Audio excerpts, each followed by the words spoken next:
buenas tardes, amigos y amigas, familia de Nueva Humanidad Televisión. Bienvenidos una tarde más, hoy en un formato tertulia muy interesante que os proponemos a todos los espectadores. Y es que sin duda la educación forma parte de este cambio que buscamos todos como humanidad.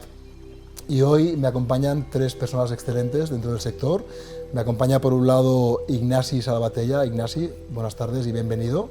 Buenas tardes. Ignasi es maestro pedagogo, padre de 2 hijos y una hija, sus grandes maestros de vida. Pionero en España en la introducción de la educación holística como la mirada holística al ser humano aplicada a la educación y a los procesos de vida y motor de transformación del sistema educativo. Dirige el máster dinámico de educación holística y es formador e impulsor de ATV, Despertar de la Consciencia a través del cuerpo. Muchas gracias. Me acompaña también Luisa Salvador. Luisa, bienvenida, buenas tardes. Buenas tardes. Licenciada en Pedagogía y Ciencias Empresariales, es guía AMI Montessori, coach PNL y fundadora de Learning by Living, un proyecto donde acompaña familias y centros educativos a repensar la educación. Justamente. Bienvenida, Luisa. Gracias. Y nos acompaña también Violeta Gracia, a quien ya conocéis muchos de ellos, que es la líder pedagógica de la Academia de Borja Vilaseca y trabaja con familias en formación consciente en proyectos alternativos de educación y crianza consciente. Violeta, buenas tardes, y bienvenida de nuevo a Nueva Humanidad Televisión. Bueno, pues voy a empezar contigo, Luisa, si te parece. Perfecto. ¿Sí? ¿Cómo defines, Luisa, el concepto de educación consciente y cómo influye en la transformación de nuestro estilo de vida y relaciones profesionales y familiares? Bueno, muy buena pregunta. Para mí la educación consciente o hablar de educación consciente es una redundancia, porque creo que la educación debería ser consciente per se. Entonces, considero como muchas otras cosas. Entonces considero que la educación debería tener un conocimiento muy amplio de cada etapa del desarrollo para poder atender a las necesidades de cada etapa, evidentemente, en primer lugar. Y un respeto absoluto a la infancia, y después también considero que la educación hasta la fecha ha tenido como un nicho como muy concentrado en lo que se llama escuela y llega como hasta la universidad, pero considero que la educación es algo que nos acompaña durante toda la vida y que ahora cada vez también en el sector, por ejemplo, empresarial, también se está impulsando mucho la reeducación, y es lo que también aboco yo un poquito con mi proyecto de repensar la educación, tanto con familias como con centros educativos y con equipos profesionales. Al final la educación, Luisa, es mucho más que memorizar, ¿no? De un libro, de un contenido, también aprender a comunicarnos con las personas, con los compañeros, a compartir, salir un poquito de ese sistema de competencias, ¿no? Que se genera en la educación actual un poco, y romper un poco esos moldes, ir hacia algo mucho más colaborativo entre todos.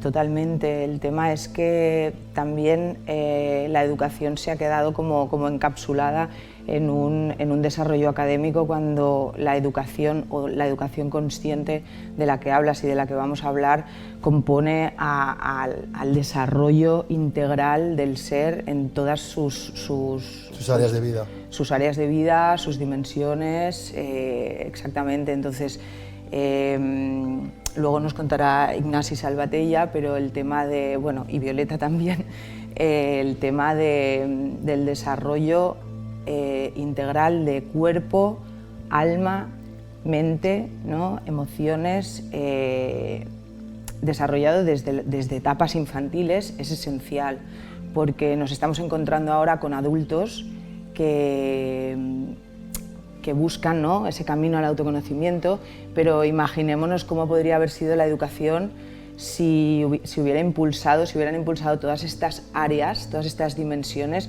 desde la infancia, ¿no? Entonces, sí, considero que una educación consciente tiene que entender al ser como un todo, y bueno, de hecho, gracias a muchas iniciativas que se están impulsando desde hace muchos años, tanto en este país como, por ejemplo, en Alemania, donde he estado viviendo 14 años, pues se están haciendo muchos avances, ¿no? Lo que pasa es que el sistema entorpece un poquito, ¿no? Porque bueno, hay muchos patrones establecidos, de esto siempre se ha hecho así, pero están cambiando muchas cosas y somos muchas las personas que estamos... Cada vez más rompiendo Sí. estos moldes de Sí. lo que es lo común conocido. Sí. Violeta, como líder pedagógica de la Academia de Borja, ¿cómo influyes en el enfoque pedagógico y cómo se refleja la educación consciente en este contexto? Bueno, nosotros tenemos un programa pedagógico que está basado en 3 bloques, digamos que en una filosofía ya bastante antigua, que es primero conocerse a uno mismo, luego conocer al mundo, luego relacionarse con las personas y por último dar el propósito, aquello que puedes entregar al mundo.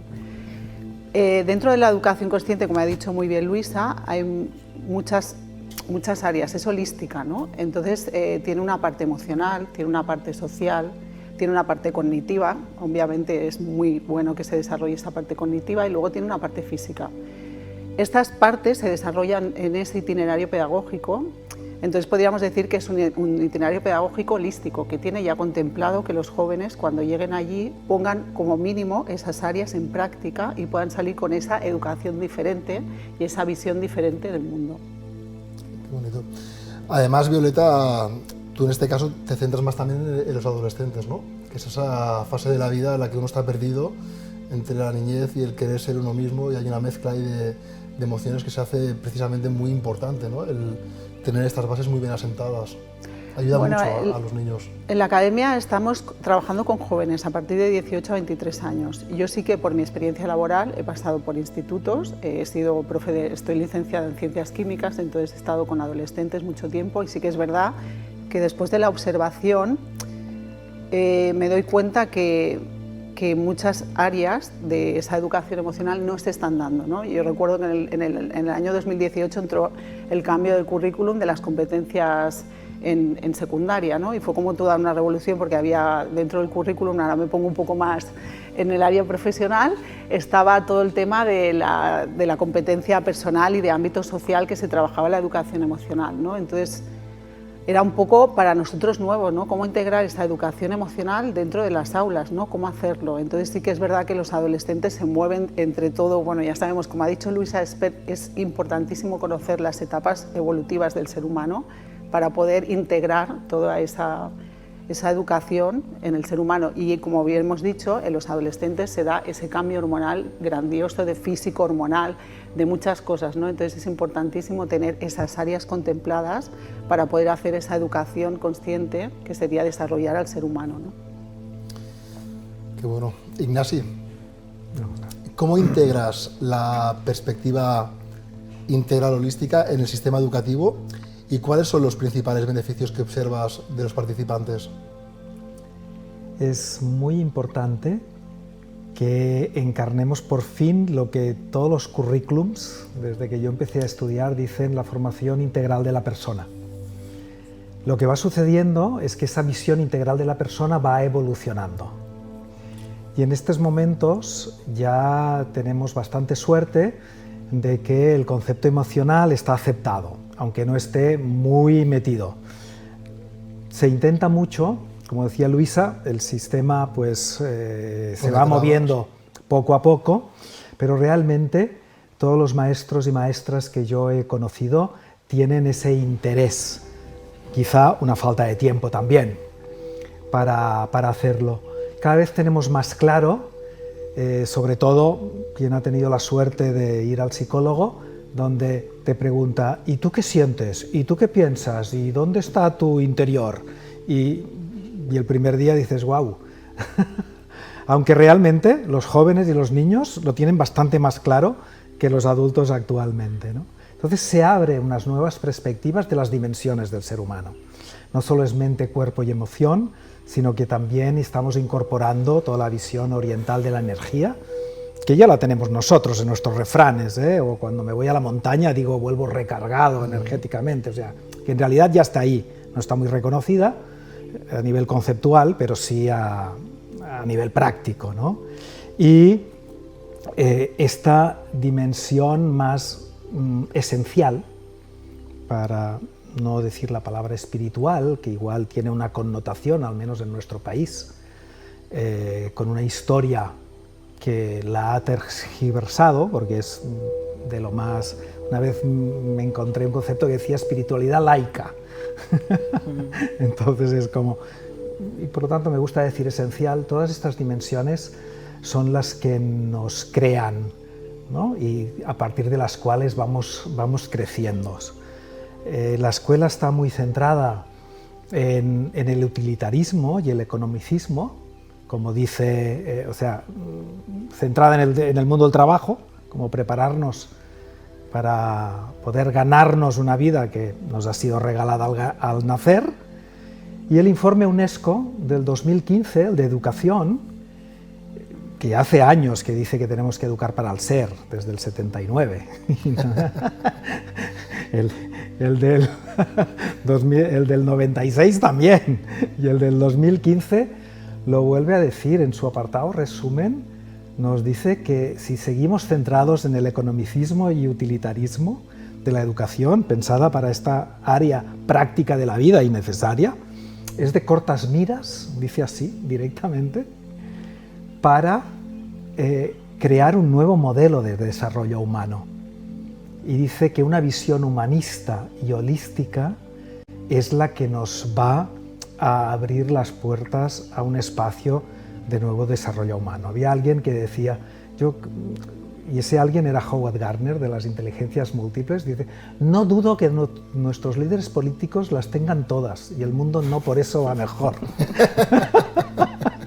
O sea, que se trata, tienen muchas habilidades, pero lo que se trata en un lenguaje coloquial es centrarnos en sentirnos unidos a las otras personas, para sentir este vínculo y no crear buenas personas, sino sentirnos unidos y de forma natural salir. Y para eso tenemos que atender todas nuestras dimensiones. Y eso significa un proceso de autoconocimiento en todas las áreas, que para mí empieza, o es muy sencillo hacerlo desde el cuerpo. Bueno, es volver a reconectar, Ignasi, con aquello que ya tenemos dentro, pero que hemos olvidado de alguna forma. Totalmente, seríamos la única semilla de este planeta que no nace con todos sus potenciales a desarrollar. Seríamos los únicos que nos tienen que decir, que cogemos a la lechuga y le decimos que quiero que seas una rosa, sin valorar lo interesante que es una lechuga. A una flor no tienes que decirle que es una flor, ya sabe que es una flor y cómo tiene que actuar. Entonces, abrir el campo para que se pueda desarrollar. Y sí, hacer de agricultor, cuidar el campo, pero dejar que el potencial, si no de adultos, tenemos que desaprender para encontrar nuestro camino. Qué doble trabajo. Lo que me parece curioso, ¿no? Que ya se reflejen todos estos aspectos para esta nueva educación y sin embargo el sistema siga poniendo tantas trabas, ¿no? Y tantas pegas y no facilite, realmente ya no interesa, evidentemente, que seamos... El sistema tiene una inercia, no es que el sistema no quiere, sino que está creado de tal manera que es muy difícil cambiar rápido, como nos gustaría. Bueno. Pero cuantas más personas estemos ahí, y hay muchos padres que ya se dan cuenta, y madres, y abuelos, y todas las generaciones que dicen, wow, estos niños son diferentes, no les cortemos las alas, dejemos que abran y... Claro, se va dando de forma orgánica, Ignasi, también, poco a poco. Sí, pero se puede dar de forma más orgánica si soltamos nuestras seguridades de todo lo que hemos ido aprendiendo y dejamos que cada uno vaya aprendiendo y que nos abra nuevas puertas, aunque nos mueva un poco la posición de los adultos. Que allí, como digo, mis hijos me las han movido todas. Los míos también. Luisa, Dime. en tu experiencia, ¿cómo aplicas en la práctica nuevos modelos de acompañamiento más conscientes y dinámicos en la educación? Otro preguntón.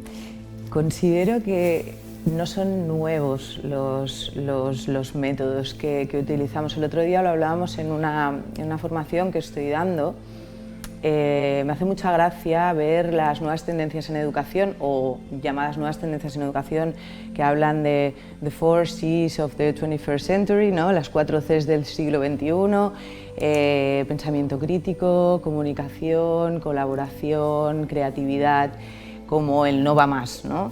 Pero hace más de 2500 años que se fomenta el desarrollo del pensamiento crítico con los sofistas o con el diálogo socrático, etcétera, etcétera, ¿no? Entonces, retomando una cosa que me habría gustado decir en la respuesta anterior, considero que el máximo objetivo, el objetivo principal de una educación consciente, aunque yo hablo simplemente de educación, debería ser posibilitar grados de autonomía cada vez mayores. Es decir, para un educador, y no voy a decir consciente, el objetivo principal debería ser: quiero que cada vez se me necesite menos.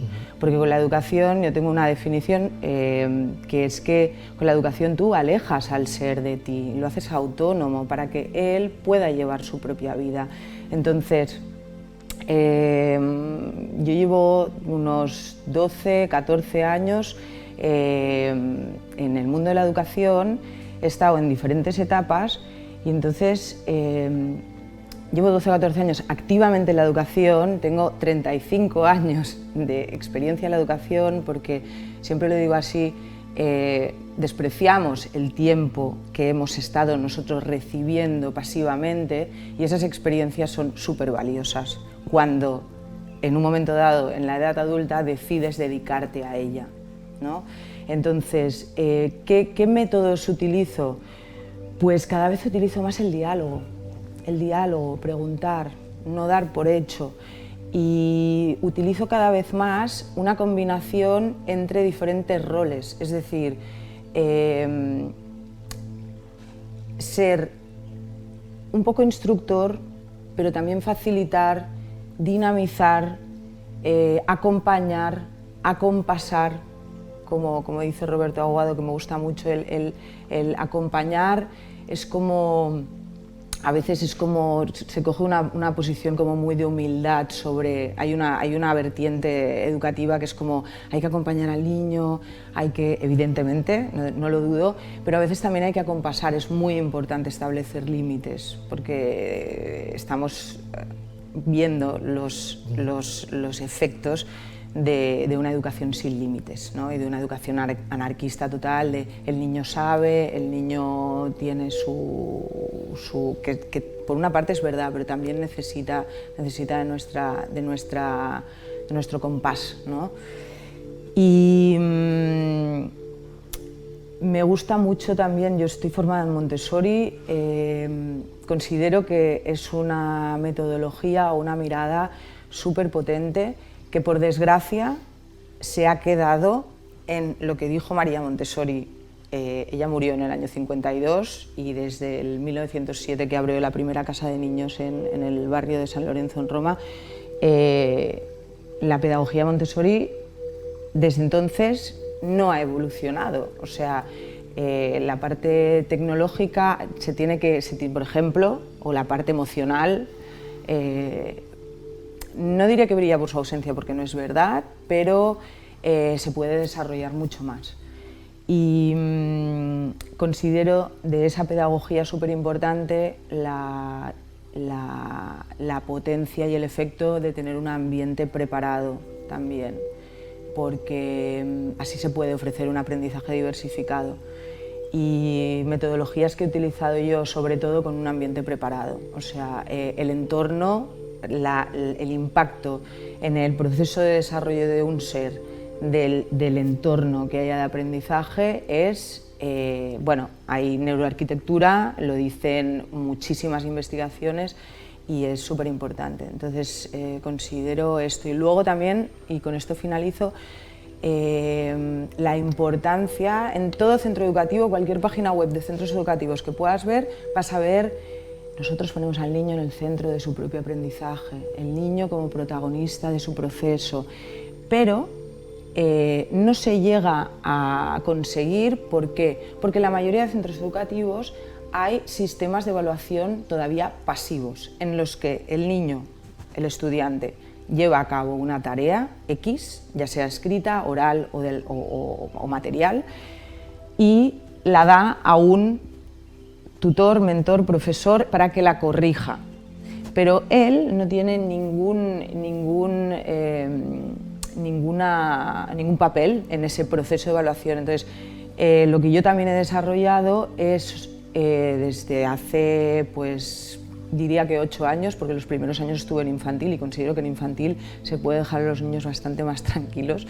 O sea, no tienes que ponerte con autoevaluación y tal, pero considero que a partir de primaria se puede introducir sistemas de evaluación activos que fomenten la autoobservación, que fomenten la autorreflexión y que el rol del profesor también sea como de coach, ¿no? Que esto también me lo ha dado mi formación de coach. Así que lo dejaría aquí, seguro que podría estar hablando un buen rato más, pero considero esto, el entorno de aprendizaje es súper importante, que nosotros como acompañantes o acompasantes sigamos teniendo ganas de aprender, nos libremos de creencias de que el profesor lo tiene que saber todo, ¿no? Y que implementemos sistemas de evaluación activos ya, desde ayer, que no es nada nuevo.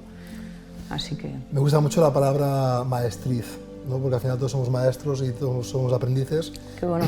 Y estamos todos aprendiendo y enseñando a la vez, ¿no? Y qué importante el entorno. O sea, yo esto lo he vivido, por ejemplo, con Ignasi en alguno de los módulos que hace unos años tuvimos la oportunidad de vivir con ellos, y una vez con los niños, de la que era entonces mi pareja. O sea, es increíble, los niños sacarlos de esa caja, ¿no? Del aula y llevarlos afuera, al exterior, a la naturaleza, cómo absorben, cómo aprenden también, ¿no? No siempre es necesario estar metido dentro de un aula para poder aprender. Esto totalmente, y hago un pequeño apunte. Yo estoy en contacto con un proyecto súper interesante, que es un equipo multidisciplinar, se llama Tres Patis, en Valencia. Es un arquitecto, una psicóloga y un paisajista que se dedican a transformar espacios exteriores y sobre todo a reformar a familias y a equipos pedagógicos, bueno, a toda la comunidad educativa, para no entender que solo el aprendizaje sucede dentro del aula, precisamente. O sea, nosotros necesitamos, para aprender, aprendemos con el cuerpo, y se sabe que es contrario que tengamos a niños con esa necesidad de movimiento. Los diagnósticos de TDA lo dicen, que yo no me creo ni la mitad, pero bueno, que necesitan mucho movimiento, ¿no? Entonces es súper bueno tratar de cambiar la mentalidad de equipos docentes, sobre todo, y de familias, para que se les quite el miedo de mi hijo aprende o no aprende. Tu hijo no va a aprender como tú has aprendido, porque no va a vivir el futuro que tú estás viviendo, ¿no? Y bueno, esto es esencial. O sea, si tú lo viste y lo hemos visto todos. Y lo hemos vivido también. Hemos vivido también el frenesí de salir al patio y reventar, ¿no? Entonces, si tenemos el ambiente preparado del que he hablado antes, si permitimos mucho más movimiento, con límites también, pero permitimos mucho más movimiento en las horas lectivas, si permitimos también mucha más socialización en el entorno de aprendizaje, no se queda solo en el patio, ¿no? y es el desboque y es el... Bueno, sí, todo eso conformaría como una... No nueva metodología, porque es que es esto, yo quiero que quede súper claro, se habla de nuevas metodologías, pero no son nuevas, tenemos que volver a los orígenes. Exactamente. O sea, el señor Amos en el siglo XIII ya hablaba de aprendizaje activo, ¿no? Los antecesores de Montessori, Pestalozzi, Froebel, Seguin, Itard, o sea, un montón de científicos. Ahora estoy leyendo sobre Karl Gross, que hablaba sobre el juego, investigó primero el juego en la especie animal y luego en la especie humana. Bueno, nada, cedo la palabra. Violeta, trabajando con familias en proyectos alternativos, ¿cómo abordas la educación consciente para mantener y aumentar la calidad de vida de los niños, niñas adolescentes, así como las personas a las que acompañas en sus procesos de desarrollo? La verdad es que en proyectos alternativos todo es mucho más fácil y también es más difícil. Te ¿Por qué? Esto es fácil y difícil de explicar, ¿no?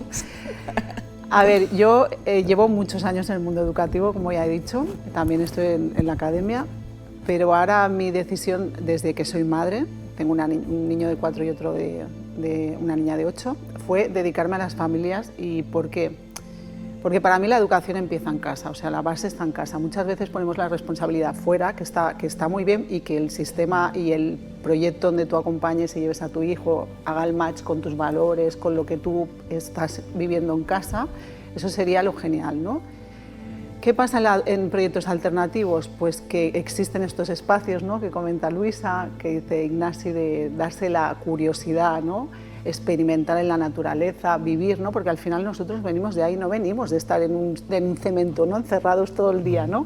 Venimos de contactar con animales. La experiencia es lenta, en el ritmo de los niños es lento, ¿no?, y en la naturaleza se da. Y las personas que están en estos proyectos para mí son grandes profesionales. En el sistema educativo también quiero dejar claro que hay grandes muy profesionales, porque he trabajado ahí y hay personas que trabajan muy bien, pero también se dan unas condiciones que son difíciles de sostener. Primero porque los sueldos son bajos, porque son proyectos que a veces no están homologados, son minoritarios, las familias tienen que hacer mucho esfuerzo económico para llevar a un hijo, a 2 hijos, a 3 hijos, ¿no? Te sales un poco de lo que es el sistema, estás en otro ambiente, se da una comunidad muy bonita, ¿no?, en la cual te apoyas en las familias, son personas que también están acompañando a los niños con esa mirada diferente y también han pasado por su vida en procesos de transformación profunda, ¿no?, y se han planteado qué es la vida en realidad, ¿no?, y qué es lo que realmente los niños necesitan. En realidad, antes de la charla lo hablamos con Ignasi, los niños necesitan bien poco, porque ellos son sencillos. Los que necesitamos somos los adultos que hemos desaprendido, ¿no?, a vivir en ese ritmo lento, a darles ese espacio de tranquilidad, esa mirada, ¿no?, ese acompañamiento desde estoy aquí y acompaño con lo que tengo, ¿no?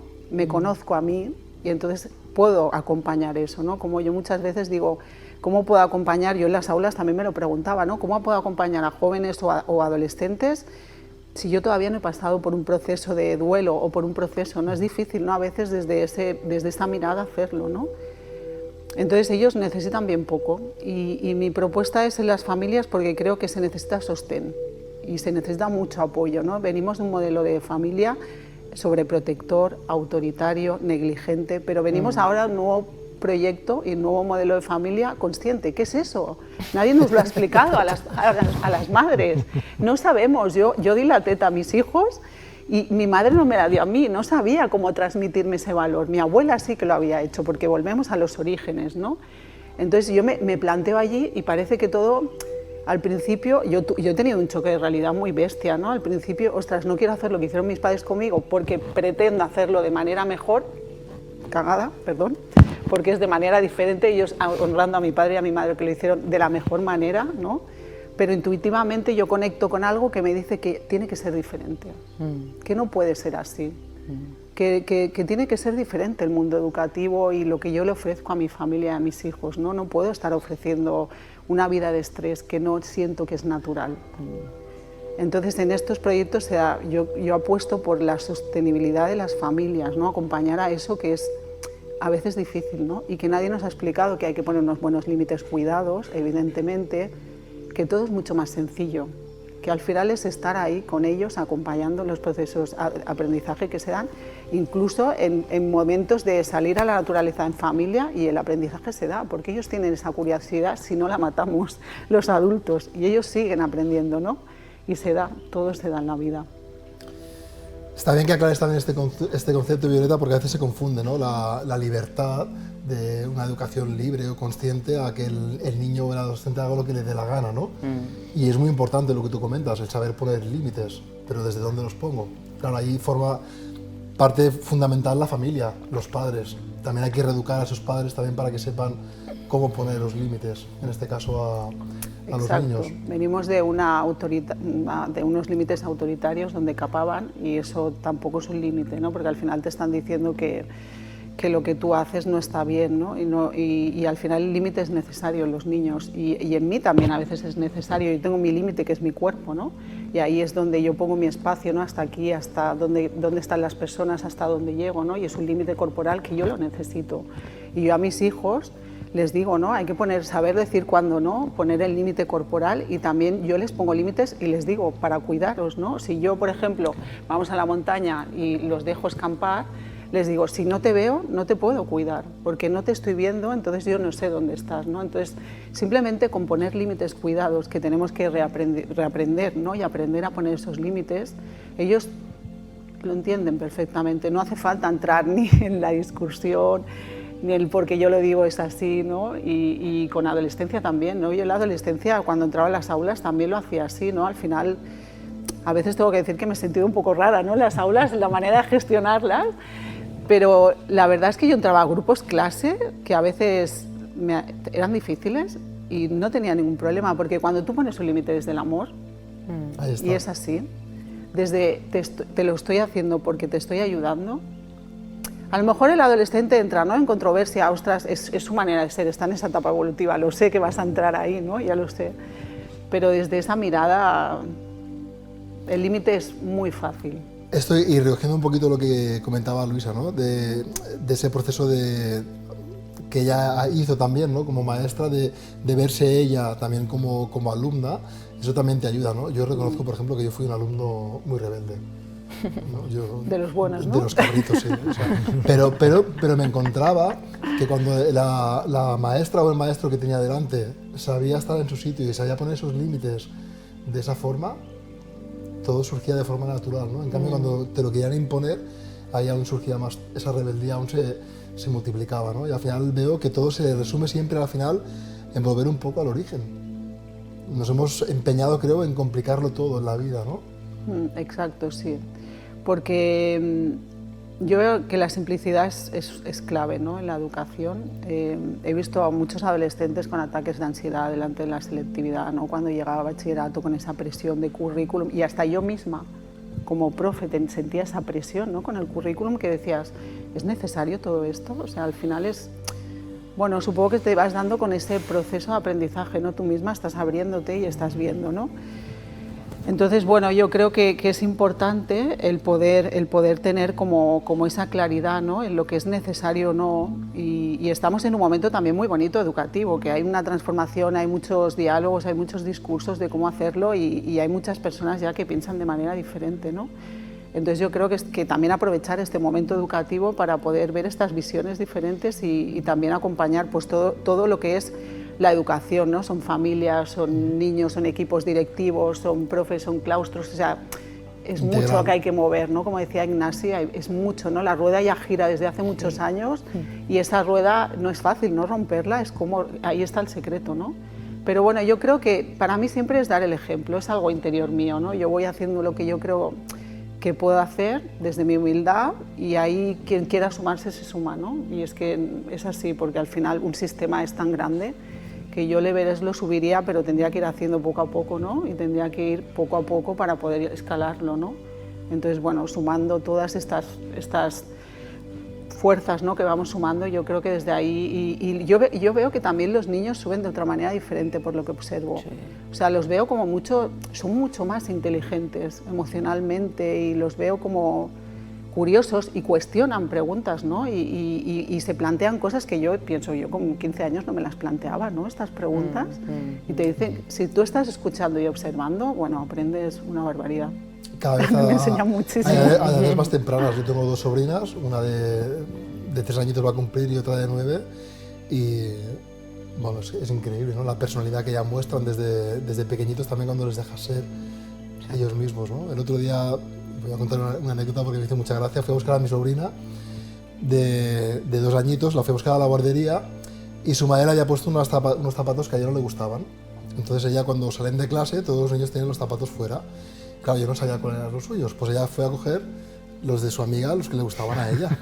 Porque estos me gustan, los que me ha puesto la mamá no me gustan. Entonces, es muy divertido observarlos, ¿no? Y cómo romper la diadema, porque no le gusta la que tiene su mamá, le ha dicho que le va a comprar otra, ¿no? Pero es verdad, ¿no? Solamente observándoles te das cuenta de que tienen unas inquietudes ya desde muy pequeñitos y una personalidad que dices, ostras, si lo sé acompañar, realmente vamos a poder cambiar, ¿no? todo esto.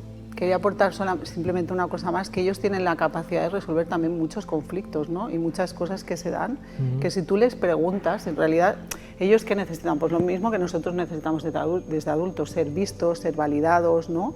Ser escuchados, con una comunicación afectiva, ¿no? Entonces, si tú todo eso lo puedes hacer, ellos tienen un potencial de resolver conflictos, pero bueno, mucho más que yo, muchísimo más y es importante, Violeta, dejarles resolver los conflictos, ¿no? Porque si no estamos también criando niños capados, que luego en cualquier conflicto en la vida no saben ser resolutivos. Bueno, es lo que pasa, que luego entras a las aulas, ¿no? Y yo me acuerdo, ¿no?, que me chocaba un poco cuando entraba primero de la ESO, me decían, ¿puedo escribir con boli azul o con boli negro? Y yo pensaba, no sé, ¿no? O puedo coger una hoja de color blanco de folios o cuadriculada, y yo decía, ay, pero es que esta pregunta me resultaba hasta difícil contestarla, ¿no? Pero claro, ¿dónde vienen? De que desde el inicio, desde pequeños, les estamos diciendo lo que tienen que hacer y cómo hacerlo. Entonces, claro, de mayor, ¿cómo van a saber la pregunta típica de qué carrera vas a estudiar en bachillerato cuando van a hacer la prescripción de la selectividad? Es dificilísima, porque es que en ningún momento de su etapa evolutiva les hemos dejado ser ellos, ¿no? Y cuánta presión hay, ¿no?, sobre el sistema, bueno, sobre los padres, ¿no?, de cuando eligen una carrera, que estudiar, ¿no? Entonces todo esto es, bueno, por eso estamos aquí, ¿no?, yo creo. Me has hecho recordar el momento mágico, ¿no?, en el que sueltas el lápiz y te dejan empezar a escribir con el boli. Bueno, es bonito, ¿eh? Sí, total, ahora me he acordado. Ignasi, tú impartes cursos de ATB, Awareness Through the Body. ¿Cómo consideras que la conciencia a través del cuerpo contribuye al desarrollo integral y a la educación holística, especialmente en el contexto actual? Mira, te diría dos palabras. Una es educándonos y la otra es incorporar, pasar por el cuerpo. Aquello que hemos aprendido memorísticamente, algunas personas siguen siendo capaces de recordarlas. Aquello que hemos pasado por el cuerpo, como vivencia, la mayoría de personas lo recordamos. Y luego el concepto este de que actualmente estamos aprendiendo, como en los orígenes, que tanto Violeta ha dicho como aquí mi compañera, la importancia de ese aprendiz, que también has nombrado tú, ¿no?, que se aprendía desde la práctica. O sea, la escuela es un invento nuevo en la humanidad.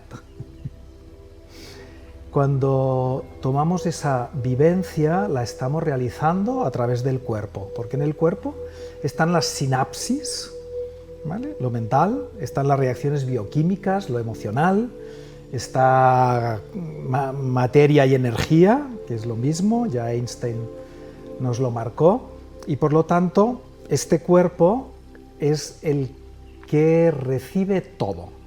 Yo tengo una emoción fuerte, se refleja en el cuerpo, e incluso puedo aprender a soltarla desde el cuerpo también, ¿no? Jugar con el cuerpo me permite liberar. Si yo me voy a hacer deporte, se me libera la mente, ¿no? Mente sana, incorpore sano. O sea, hay mucho de esto. El mundo científico actual nos ha ayudado a profundizar en áreas y ha tenido que parcializar esas áreas. Tenemos suficiente conocimiento para poder ya volver a integrar. La humanidad es cíclica, se va moviendo, y este es un buen momento para volver a interrelacionar todas esas partes y viendo que desde la tradición, yo qué sé, de todas las filosofías, pero la más cercana a mí, la judeocristiana, encarnar, el alma encarna, o sea, se pone en un cuerpo.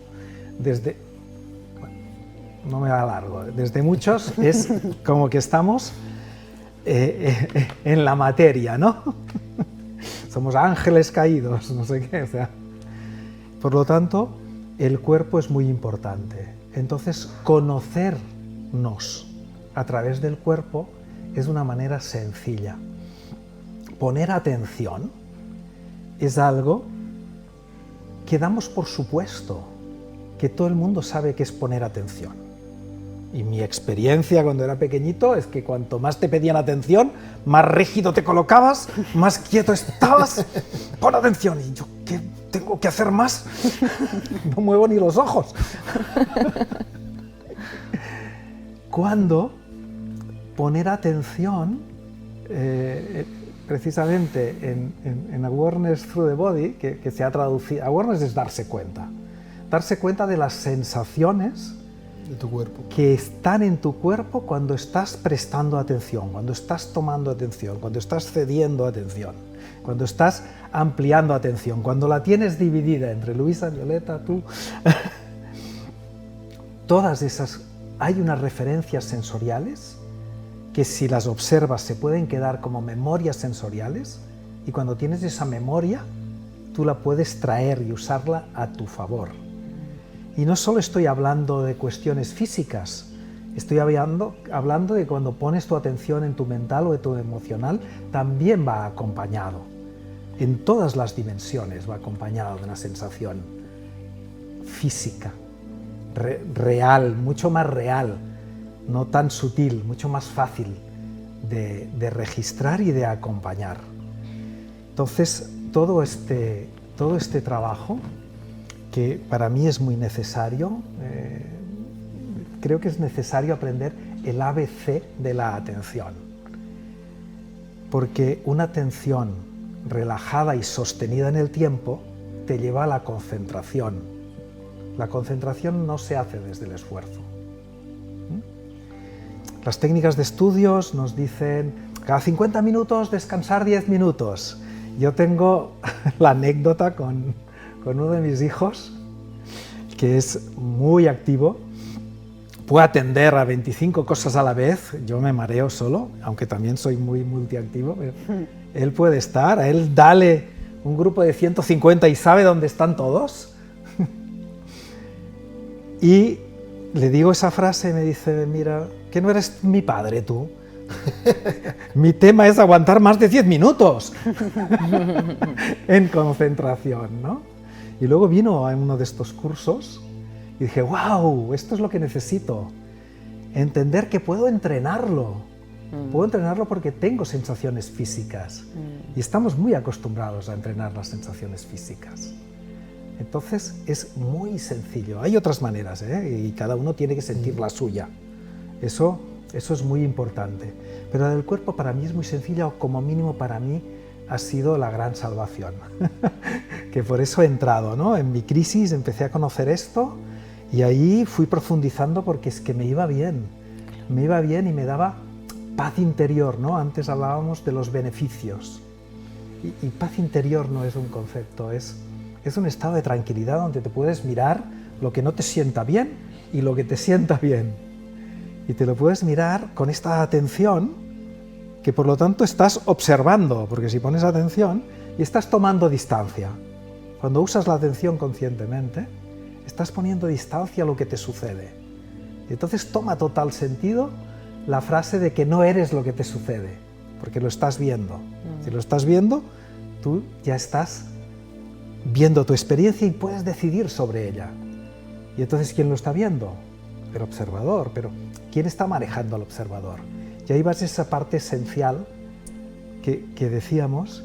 Entonces, para mí, Awareness Through the Body, que en las escuelas de Auroville, que está en la India, una ciudad experimental por la unidad humana y la paz, está en el currículum. Como asignatura. Como una asignatura más. Que hay experiencias aquí en España que están empezando a quererlo incluir en el currículum. La Escuela Terra lo estaba valorando, de Borja Vilaseca. O sea, es como muy importante. Que además, Ignacio, lo hacéis con ejercicios muy divertidos, ¿no? También se pasa muy divertido. Yo he hecho un taller contigo de ATV y además en grupo se genera una energía muy bonita. Claro, Awareness Through the Body nace dentro de la escuela y luego los adultos dicen, ¿cómo que solo para los niños y jóvenes esto? También queremos. Y entonces sale. El niño tiene un ritmo que tiene el ritmo de la vida, él está conectado con el ritmo de la vida. Y el ritmo de la vida es pulso.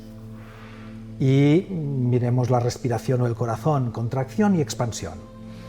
Entonces ATV utiliza estos principios para decir, ahora hacemos un ejercicio de introspección y ahora hacemos un ejercicio de expansión. El de expansión es desde el juego, desde el movimiento, y en ese espacio se puede hacer conciencia riendo.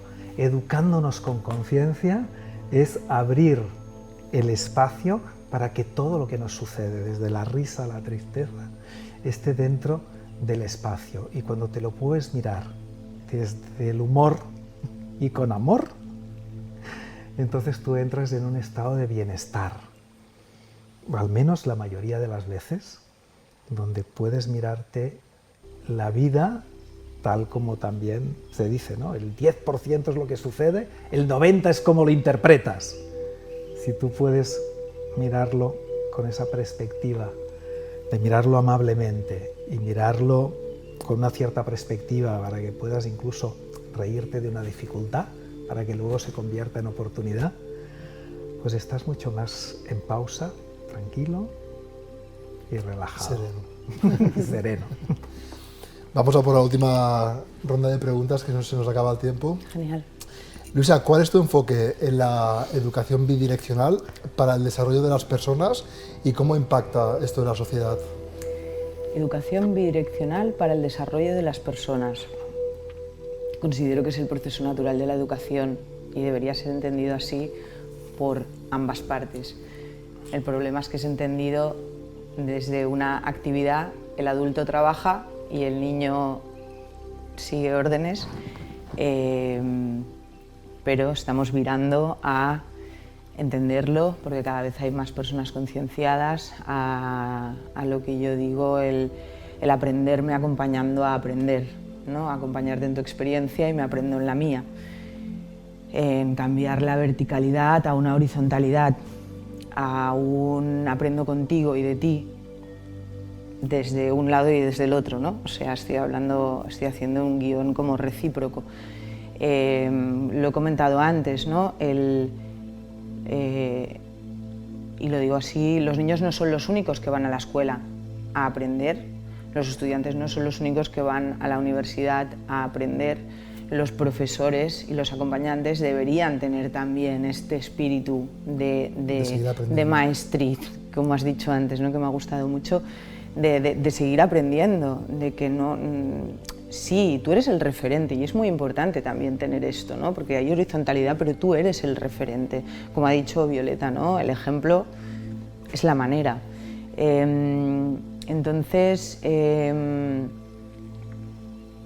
un proceso totalmente bidireccional. Es que es tal cual. Y con la implementación de un sistema de evaluación formativo, activo, el trabajo no es solo del profesor de te pongo un número, que el número no te lleva a ningún lado, porque al fin y al cabo Violeta y yo tenemos las dos un 7 en el examen, te coges los exámenes y hemos respondido cosas diferentes, o sea, el cómputo que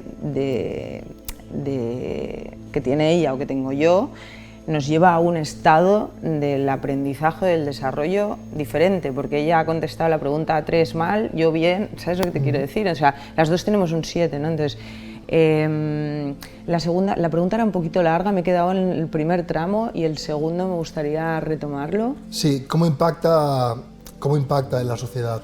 O sea, la pregunta era, ¿cuál es tu enfoque en la educación bidireccional para el desarrollo de las personas y cómo impacta en la sociedad? Vale, me voy a lo que tenemos, cómo impacta en la sociedad, que Violeta también lo ha comentado, ¿no? Y yo, por ejemplo, estuve desarrollando un proyecto de formación de profesores en Chile en el 2016. Queríamos hacer una formación en materia de juego libre y estuvimos viendo a ver, desde Alemania, y estuvimos viendo a ver cuál era el punto de partida, ¿no? Visitando varias escuelas y tal. Entonces, si yo toda la vida te he dicho lo que tienes que hacer, ¿de qué manera vas a descubrir la proactividad? ¿No? Si tú eres un padre o una madre, y lo digo desde aquí, mira, ahora tengo la oportunidad de mirar a la cámara, lo digo desde aquí, si vais a una reunión con los profesores y os dicen, tu hija se ha portado muy bien, tu hijo se ha portado muy bien, por favor que os especifique lo que quiere decir, me explico. Te has portado bien o te has portado mal, quiere decir no molesta, ¿no? Entonces, venimos de una unidireccionalidad de tener que llegar a donde te dicen que tienes que llegar. Un término, y con esto finalizo, un término que lo he adoptado de la Fundación Cotec, es que si seguimos educando como hemos estado educando los últimos 200 años, lo único que estamos consiguiendo es cultivar una inteligencia artificial cutre. Qué buena. Porque es buenísimo y os lo podéis adaptar. O sea, inteligencia artificial cutre es lo que han hecho con nosotros, hasta que de repente te cansas y como yo, pues con 16 años digo, lo dejo porque no me interesa para nada. Entonces, los efectos de la bidireccionalidad solo son positivos. ¿Por qué? Porque se acaba el burnout. Tú no tienes que estar haciendo cada año lo mismo. Puedes diversificar el aprendizaje. Puedes mostrar vulnerabilidad con tus alumnos si te hacen una pregunta que no sabes, que esto te libera, ¿sabes? Y decir, ¡hola! Y encima es que le enriqueces, le agrandas. ¡Hola, qué buena pregunta! ¿Sabes que no lo sé? Vamos a investigarlo. Claro. Aprender a aprender, ¿no? Ignacia ha nombrado antes el informe de la UNESCO. Creo que fue ahora no sé si fue en el 96, de Jacques Delors. Los 4 principios de la educación: aprender a aprender, aprender a estar juntos, aprender a hacer y aprender a ser, ¿no? Entonces, mientras la bidireccionalidad o el aprendizaje bidireccional fomente todo esto en ambos sentidos, estamos en el buen camino. Pero si no, seguimos, o sea, si seguimos como hemos estado educando los últimos 200 años, hablando de nuevas metodologías, tecnologías, bla, bla, bla, bla, bla, bla, bla, seguimos generando inteligencia artificial cutre y, aunque suene muy duro decirlo, cavando la tumba de las nuevas generaciones. Bueno, me consta que por eso estáis aquí también, ¿no? Estáis también impulsando este cambio y poniendo mucho de vuestra parte, así que yo confío en que la inteligencia artificial será proactiva y no cutre. La inteligencia artificial es totalmente una oportunidad y está poniendo a algunas personas en su sitio, ¿no? Pero está creando mucha resistencia, pero yo creo que hay que conocerla, nos tenemos que formar nosotros, y tenemos que aplicarla no con los niños, sino para lo que la mayoría de profesores y equipos pedagógicos se quejan, de tantas tareas tediosas, tanta burocracia, ¿no? Lo primero que se van a quejar los profesores es en esto. Impleméntala, ahorra tiempo y emplea ese valiosísimo tiempo en acompañar de una manera individual y entonces todo será diferente. Claro. Así que sí, esperanza hay, ganas me sobran, o sea, a quien le falten ganas que venga, que yo le doy. Y somos jóvenes todavía, Luisa. Y somos jóvenes, a tope, sí, sí. Violeta, ¿qué beneficios aporta a un joven experimentar el paso por la academia? Pues hablando con jóvenes, la verdad es que son muchos los beneficios que aporta el pasar durante un año por el proyecto, porque les cambia totalmente la mirada, sobre todo la mirada, ¿no? Entran con unos miedos, ¿no? De qué será esto. Al final es un cambio, ¿no? Para ellos y tiene que haber un apoyo también familiar. Estamos hablando de jóvenes que a lo mejor tienen 18, 19 años, ¿no? También dónde te vas a meter, ¿no? La familia, un poco hay como esta expectativa, ¿no? Pero bueno, luego también, sobre todo, estar entre iguales, que tengan esa curiosidad, ¿no? por querer aprender de otra manera diferente, ¿no? de la que vienen, ¿no? de la digamos, educación más tradicional, ¿no? Claro, al tener ese choque de realidad, ¿no? Primero el vamos a mirar hacia adentro, ¿no? ¿Qué es esto de mirar hacia adentro? Si nadie me ha enseñado, ¿no? ¿Qué es mirar hacia adentro? Vamos a ver qué son las creencias limitantes, vamos a trabajar con el cuerpo, vamos a tener una parte física también de movimiento, ¿no? Y poder hablar entre ellos, entre el grupo, ¿no? Entre cómo se sienten, qué les está pasando, ¿no? Y poder ser acompañados desde ese lugar ya tiene un impacto en ellos, ¿no? Un antes, un después, que a lo mejor no es en ese mismo momento, porque sabemos que las cosas de impacto quizás salen luego con un tiempo, ¿no? No son de masticar rápido, ¿no? Sino que se necesita, a veces depende de la persona, una digestión lenta, ¿no? Luego tiene un impacto también positivo al poder saber que pueden liderar su vida. y que son capaces de liderar su vida, ¿no? Que pueden tomar sus decisiones, ¿no? Y que tienen un criterio como personas. Y luego salir al mundo, ¿no? Con ese aprendizaje de una inteligencia financiera que también sabemos muy poco y nos han enseñado muy poco. A ver, yo ahora con mis 47 años estoy aprendiendo en cómo financiar mi economía familiar, ¿no? Y digo, madre mía, ojalá alguien me hubiese enseñado, ¿no? Cómo funcionaba esto, cómo funciona el mundo, ¿no? Y eso de la mentalidad de abundancia y mi propósito, ¿no? Aquello que yo puedo dar, ¿no? Y puedo emprender también. No todo se reduce a una carrera universitaria, que valoro mucho la carrera universitaria, pero no todo se reduce a eso. Y hoy en día, como ha dicho antes Luisa, es que no sabemos qué futuro les depara, ¿no? A los jóvenes que son ya a partir de 18 sí que lo tienen como más cercano, ¿no?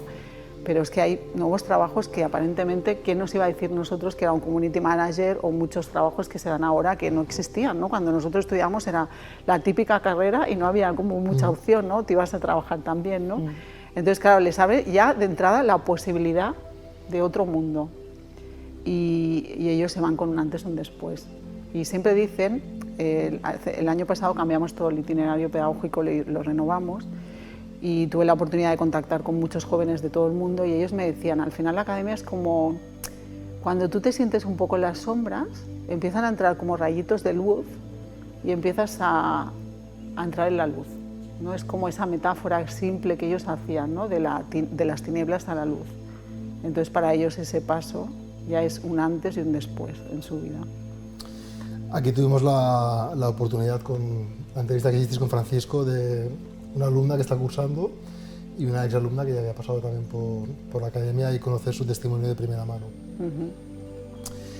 Ignasi, como impulsor de movimientos como Educándonos en el Ahora y Niños y Jóvenes del Tercer Milenio, ¿cómo abordas la educación holística del siglo XXI y qué desafíos y oportunidades identificas en este enfoque pedagógico?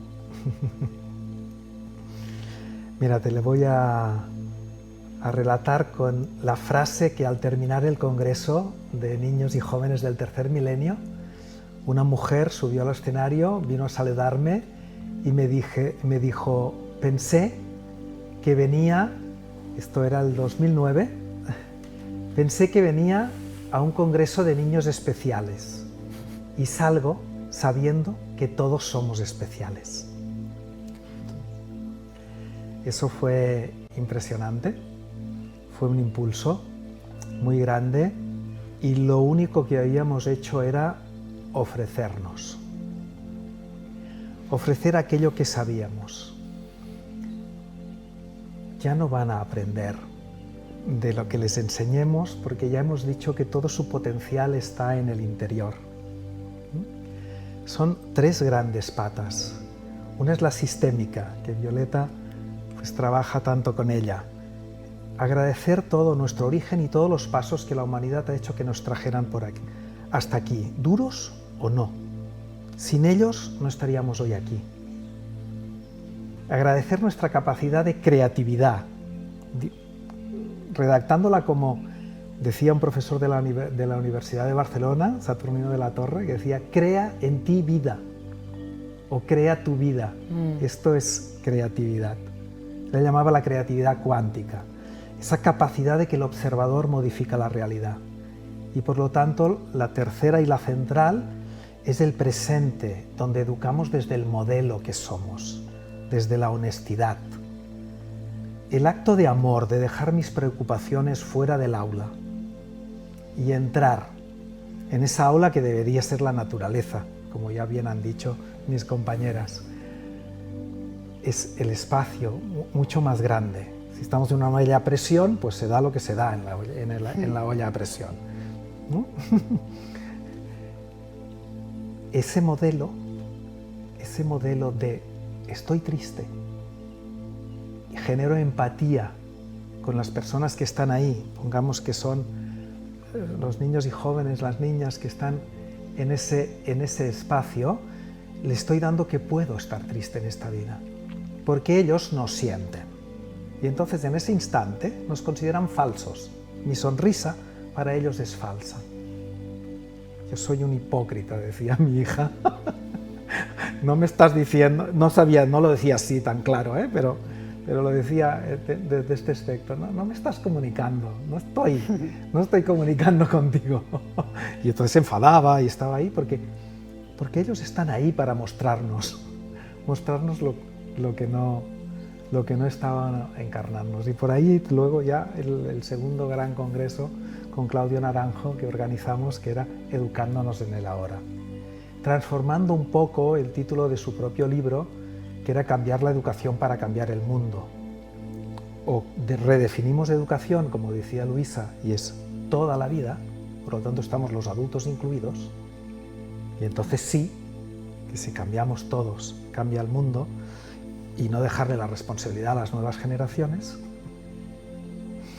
y dejar que el mundo se vaya transformando desde nuestra presencia en el ahora. Y es muy fácil estar presente si estamos en el cuerpo. Si ahora tomamos, ¿dónde está nuestra atención? Los espectadores, nosotros aquí, un instante. Igual no lo sabemos, pero yo puedo llevémosla al corazón. Y estemos conscientes de cuando toda la atención está recogida en el corazón. Para cada uno será distinto. Uno podrá en una sensación más sutil, otro en una sensación incluso de bombeo del corazón, más física. Y a todos empezará a haber una sensación que me indica que mi atención se está recogiendo en ese corazón. Y me tomo un momento de pausa. A lo mejor si ahora estoy en silencio yo en un programa. ¡Wow! Todos nerviosos. ¿Qué pasa? ¿Me puedo permitir 30 segundos de silencio? Sintiendo solo esta sensación.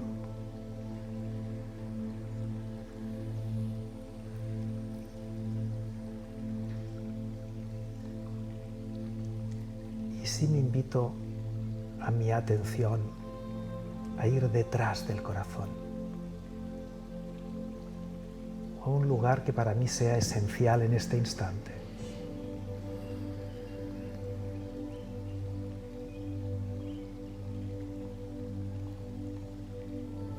No importa si lo encuentras o no lo encuentras.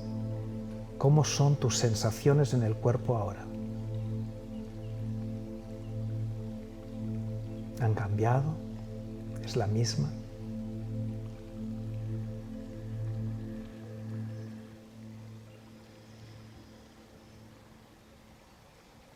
Curiosamente, hemos cerrado los ojos, porque el 80% de los estímulos nos entran por la vista. Es más sencillo cerrar los ojos para mirar hacia adentro. Pues ahora podemos ir abriéndolos, viendo cómo la luz aumenta, o sea, muy despacito, muy despacito. Fijaos cómo mi atención como mínimo se ha dividido entre el corazón y los ojos, o se ha ido a los ojos, y lo sé porque ahora hay sensación ojos. Y ahora podemos mirar de nuevo nuestro entorno, si estás en casa y solo tienes la pantalla, o aquí, nos reconocemos de nuevo.